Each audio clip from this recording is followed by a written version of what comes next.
Every single week, people tell me at some point that they're struggling with time management. They don't have enough time and something isn't getting done, whether it's their health and fitness, spending time with their family, getting things done at work that they want to do versus what other people want them to do, publishing that book, playing soccer with their league, seeing friends enough. There's something that is out of alignment or balance. And this is really tough for me to hear because ultimately we're in charge of our destinies. We only get one chance at this life. Time goes quickly. And so if you're not living month after month, year after year, the way you want to be living, that's too bad because you're not going to get a chance to go back and make that time up later. So what I want to do today is share with you some ideas. If you're struggling with time in any way, shape, or form, I'm going to give you 3 ways you can solve it. We all have the same 24 hours in a day, and yet some people are much more successful at being productive and effective with the things that matter most to them. And that's not chance or luck. That's because they're actually doing something different.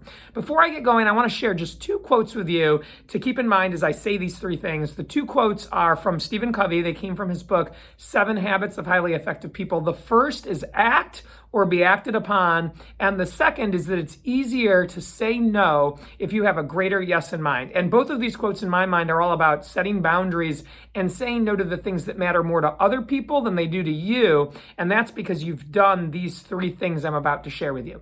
Remember, time management is self-management, and these 3 things are proactive ways of you managing yourself. So number 1, to identify what is most important to you. Know what it is. Write it down. Have it on paper. Don't just have it in your head, but actually sit down and take the time to figure out, what do you want to be remembered for? What do you want to be known for? And what is most important to you? What makes you happiest? What are you best at? Where do you want to make a meaningful contribution or impact? You've got to know what those things are. If you don't know what it is and you can't articulate it, how on earth are you supposed to articulate or communicate it to other people? So sit down, put pen to paper, and figure out, hey, it's important to me to become a published author and an influencer and a life coach. Maybe it's important for you to progress and advance in your job. Maybe it's important for you to be a father and a husband and a son to your mother, but you're not spending a lot of time doing those things because you're just so busy and wrapped up at work.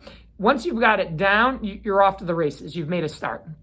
Number 2, make time every single week. I do mine at the start of the week, Monday morning or Sunday night, and figure out what lead measures, what behaviors, what actions you want to do that week that will drive your most important priorities. So if you said, hey, it's important to be a great friend, a great daughter, a great girlfriend, a great leader, a great whatever, when will I do things that help me become that person? Where will that be this week? What are those things, basically? And so saying, these are the things I need to get done this week. These are the actions I want to take. I've identified what those are at the start of the week before anyone else can ask me to do something that's important to them. I know what's important to me.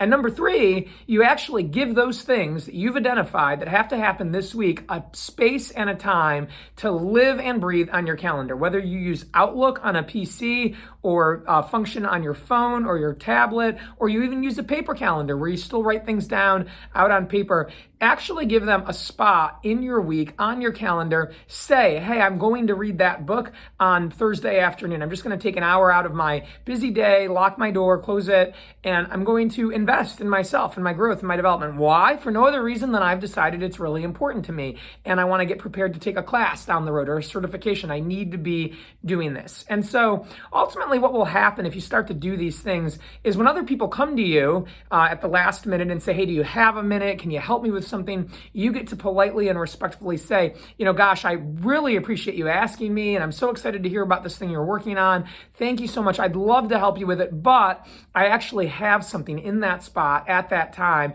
that I'd already put on my calendar that feels wildly important to me, so I'm not able to right now.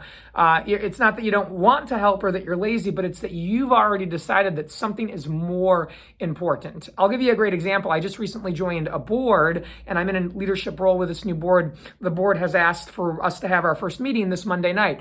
And as kind of weird as it was or awkward as it felt for me, I had to decline and say, no, I have a meeting with my financial advisor at that time. It's already scheduled. I only meet with my advisor usually once a year, maybe twice. But this is our meeting where we're going through the 2023 year in review and kind of doing some planning for some things at 2024 before I do my taxes. And it's hard to get on his calendar. I can't move that. I will try to be there on time if I can, but I do do have this thing locked in, and it is important. It wasn't easy to say no to the new board, but it was easier because I already had that greater yes in mind. So if you want to reclaim control over your life, know what matters most to you, know what lead measures or actions you want to do that week to make those things matter, and then put them on your calendar. By the way, a quick disclaimer, having something on your calendar doesn't mean that it's always going to get done at that exact specific time. You may have something that comes up if your kid gets taken to the emergency room from school because they had an accident on the playground. You're probably going to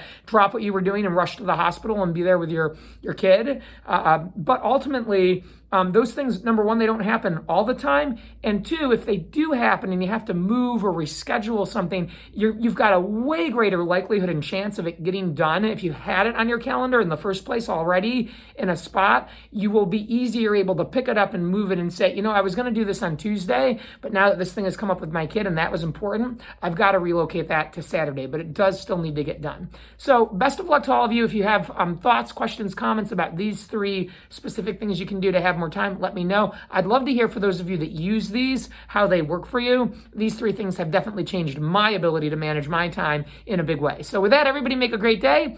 Hopefully you Californians are staying dry with all this rain we're having. I'll see you guys.